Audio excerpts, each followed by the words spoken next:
Programa Sociedade Solidária, um fórum para o diálogo sobre os desafios do Brasil, uma iniciativa da LBV. Na edição de hoje, nós continuamos a série sobre a inclusão de pessoas com deficiência. De acordo com dados da Organização Mundial da Saúde, 1 a cada 10 brasileiros tem alguma deficiência. Agora, será que no dia a dia, na nossa convivência, nós percebemos esse dado?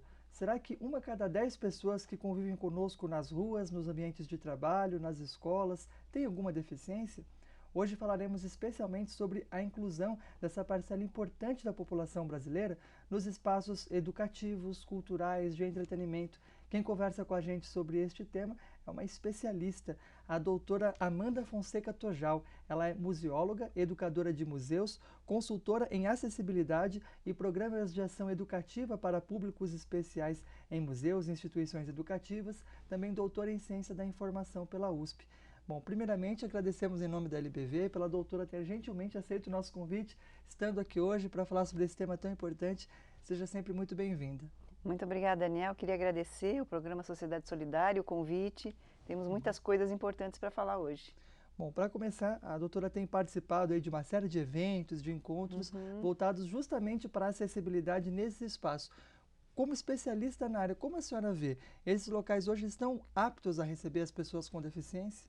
É claro que a inclusão, né, Daniel, começou já desde a década de 80, existe uma preocupação em trazer pessoas com deficiências nos espaços culturais, educativos, e a sociedade tem que Essa receber. década, inclusive, foi quando houve uma convenção importante da ONU. Exatamente, em Salamanca houve uma convenção importante que discutiu essa questão dos direitos das pessoas com deficiência.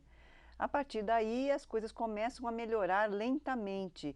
Agora, o que eu sinto é que o público com necessidade especial, os públicos com deficiência, são as pessoas que mais lutam pelos seus direitos. Eles é que estão à frente dessa luta, e os profissionais, os educadores, os museólogos, as pessoas que lidam com essa questão do lazer, da cultura, né, estão acompanhando essa luta e ficando solidários com isso. Claro. E é um público também com grande potencial, inclusive consumidor também, que acaba sendo ignorado muitas vezes. É um público com grande potencial, eles têm muito a ensinar a todas as pessoas, porque quem tem algum tipo de deficiência acaba desenvolvendo outros potenciais. Sim. E esses potenciais são muito importantes para orientar as pessoas que não têm deficiência também. Nós aprendemos muitos com eles e eles muito com a gente. Isso Agora, é muito bom. Atendê-lo é um desafio, inclusive porque é um público muito diverso também. A gente não está falando de uma população homogênea, mas que tem as mais diferentes características e necessidades. Exatamente, necessidades diferentes, e nós temos que levar em consideração essas diferenças. Né? Quando nós lidamos com públicos em geral, nós temos que perceber que as pessoas têm diferenças e necessidades diferentes. Não adianta a gente simplesmente dizer é inclusão, todo mundo junto, né? Como se fosse todo mundo na mesma panela e vamos fazer as mesmas coisas para todos. A escola muitas vezes pensa assim, na inclusão escolar, todos os alunos ficam juntos. E aqueles que têm deficiência ou não são tratados da mesma forma. Não é assim. Cada um tem suas necessidades e precisam ser contemplados. No museu, nos espaços de lazer, a mesma coisa. Nós temos que preparar esses espaços para receber essas pessoas com dignidade, com respeito e dando todas as condições para que eles aproveitem, como os outros. O Brasil já é um polo de turismo internacional e tem se consolidado nessa posição, ainda mais estando prestes a receber a Copa do Mundo, as Olimpíadas, no cenário internacional, no que diz respeito ao turismo acessível, à acessibilidade desses espaços que têm uma importância cultural muito grande, turística também, que são os museus. Como a senhora avalia o nosso país em relação a outros pontos do mundo? E eu creio que as grandes metrópoles já estão se mobilizando lentamente, porque tem que haver um programa institucional dentro de cada instituição. Né? Então não adianta só você dizer, eu vou fazer um programa educativo e atender pessoas com deficiência. Se a diretoria não concorda, ou se não dá valor para esse trabalho, né, que nós chamamos de um trabalho, um programa de acessibilidade institucional, isso não ocorre, ocorre pontualmente. Então, nós temos que pensar globalmente. Então, a instituição pensa acessibilidade para os educadores, nos espaços, nas exposições, os recepcionistas, todos os seguranças, todas as pessoas envolvidas com aquela instituição, elas têm que pensar a inclusão como um todo, saber qual é a diferença, como tratar uma pessoa que não enxerga, como tratar uma pessoa em cadeira de rodas, uma pessoa surda. Tudo isso é um trabalho que exige uma estratégia, né, e uma preparação e uma formação também. Até pelo contato que a senhora tem com pessoas com deficiência que frequentam ou tentam frequentar esses espaços, quais são as queixas mais frequentes? Que tipo de dificuldade mais aparece?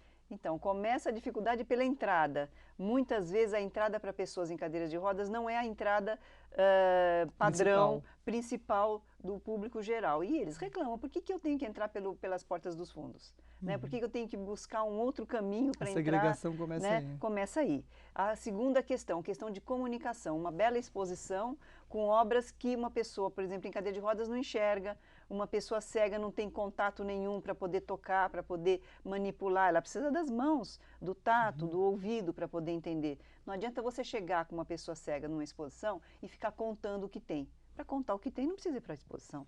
Né? Você pode simplesmente sentar, né, num banco ou ligar de casa pelo telefone e falar o que tem na exposição. Então, nós temos que preparar a exposição para que as pessoas usufruam de verdade. Quem vai para uma exposição, quem vai para um espaço de lazer, quem vai para um zoológico, né, quer interagir. É lógico que ninguém vai colocar a mão no leão, né? Mas que tem que ter réplica, tem que ter materiais que ela possa entender o que ela está fazendo ali. Né? E tudo isso é uma preparação profissional, é um trabalho de formação. Tem que haver educadores e profissionais especializados nisso. Agora, doutora Amanda, e quando começa o seu interesse pessoal por esse tema? Por que a senhora se sente impelida aí a fazer alguma coisa em prol da inclusão das pessoas com deficiência nesses espaços? É interessante. A grande parte das pessoas que lidam com pessoas especiais, pessoas com necessidades especiais visuais, auditivas, intelectuais, físicas, passou por alguma experiência. Ou na família, ou a própria pessoa passou, ou tem amigos, né, e começou a conviver desde cedo com essas questões e perceber as dificuldades que as pessoas têm para conseguir conviver na sociedade, caminhar na rua, participar de todas as formas de lazer e de escola, etc. Então a gente fica pensando, puxa vida, se todo mundo não se unir, as coisas vão ficar muito difíceis. E eles, como você mesmo falou, né, Daniel, eles são consumidores também. Sim. Eles também querem ter qualidade de vida. Então, eu acho que... Estão no mercado de trabalho cada vez mais. No mercado de trabalho, inclusive existem leis hoje que, né, incentivam, reservam cotas para as pessoas com deficiência. Então, eles estão crescendo. E eu percebi isso tendo uma sobrinha com deficiência e achei que eu devia, dentro do meu espaço de trabalho, já que eu era educadora de museus, né, começar uma atividade relacionada a isso. Porque muitas vezes as pessoas pensam assim, eu não vou chegar perto de uma pessoa com deficiência porque eu tenho vergonha de lidar com ela. Às vezes não é preconceito, é medo de chegar. Você vai se aproximar de uma pessoa surda, mas o que eu faço com uma pessoa surda que ela não vai me ouvir? Né? Como é que eu posso me virar? Eu não sei língua dos sinais, né? A linguagem dos sinais. Bom, mas você não precisa saber da linguagem dos sinais, você pode ter um jeito de se comunicar diferente, mas pode chegar a se comunicar. Tudo isso exige uma convivência.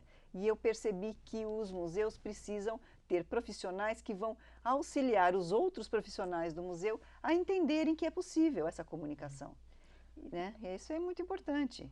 Ainda falando sobre a sua experiência pessoal, que a levou a hoje atuar especialmente junto aos museus, como a senhora se sente? Hoje, tendo essa experiência na família, uma pessoa querida, né, da sua convivência, tendo uma deficiência e podendo fazer algo por ela no futuro e por tantas outras que convivem com essa deficiência e com as dificuldades que aparecem no cotidiano desde agora. É uma grande história, né, Daniel? Acho que esse trabalho, todo o trabalho educativo e de cidadania, e vocês sabem porque vocês lidam com esse tema, né, muito aqui na televisão, é um trabalho de grão em grão. Né? É um processo, é um desenvolvimento. Eu começo a trabalhar com isso em 1991, com esse tema. Então, aí, naquela época, os museus nem pensavam que existia um público tão importante com deficiência. Hoje, uma boa parte do público que visita o museu são dessas instituições que têm pessoas com deficiência, são as escolas que levam as crianças com e sem deficiência. Então, os museus não estavam preparados para receber esse público. E começaram a perceber que é muito importante porque esse público ensina ao museu a ser mais humano. Sabe, as pessoas com deficiência acabam humanizando os espaços culturais, os espaços de lazer. Porque se você pensa numa rampa, ela vai ser boa não só para a pessoa em cadeira de rodas, mas para uma mãe que tem uma criança, um bebê num carrinho.